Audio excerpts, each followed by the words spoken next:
This is the story of how the 7 dwarves returned her kindness. 7 little men climbed the hill in a row, with their pickaxes and barrows in tow, marching in time to the tune of their disposition. To any observer, they would seem a team of happy workaday bandits out to mine their fortune from the gravel they plow from under the countryside. And they were joyful, but the tunnels were not their destination. A gray gloom had settled over the hillside after they discovered their matron lying on the floor of their home, skin white as the snow of the expected winter, a single bite of an apple still mashed between her teeth. The sky spoke for their weary hearts when the clouds broke and a downpour settled in. They had wept beside the glass chamber fashioned for her to preserve the beauty that had charmed 7 hearts.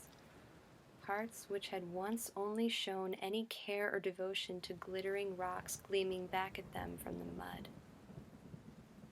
And their time for grief was now over. This band of merry little men marched over the hill where they worked and back down to the trail that would lead them into the dark forest where all manner of monsters lived. It seemed suitable they would join them on this day. The trail seemed to clear for them as the trees pulled their branches up out of the way as if in salute to their venture. The crows watched from nearby perches without a sound, and those lowly creatures that would bare their fangs remained in the shadows as the new predators moved past. Their destination was the castle that stood on a rocky pedestal that plunged into the sea on either side. There were 7 steeples that stabbed the sky, now cracking with seams of lightning that broke through the clouds. The path into the fortress resembled a slithering tongue protruding from the face of a white demon smiling back at them as they made their ascension.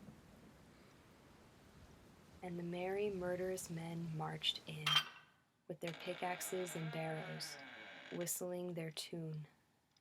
A brooding band come for the queen who was an enemy to the beautiful and fairest of the world. The castle was as cold as the hollow caverns where their hearts once sat, their bodies driven by the natural will in their muscles to pound and destroy. Their song hushed when they reached the room where she slept, her sleeping face adorned with a toothy smirk that accented the wrinkles and moles around her mouth. Sparse white hairs gathered like mold on her upper lip and under her chin, the youthful and primped features long gone and replaced by a withered bag of skin. She slept as if the world were not collapsing outside, and was completely unaware of the troop that tiptoed to her bedside. Axes were raised and plunged, and they were at work. Barrows were soon filled with mounds of copper-stained flesh that already reeked of decay.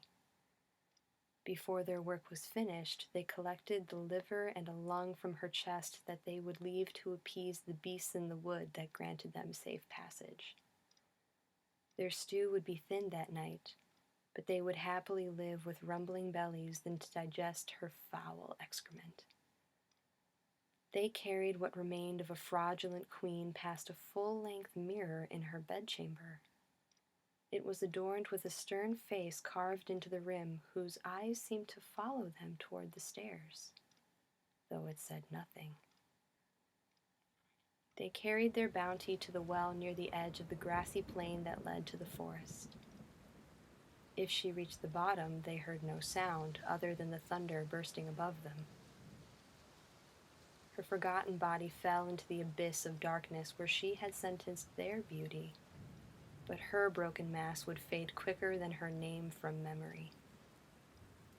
And once again, their weapons became tools and their hands were wiped clean on handkerchiefs drawn from tiny pockets.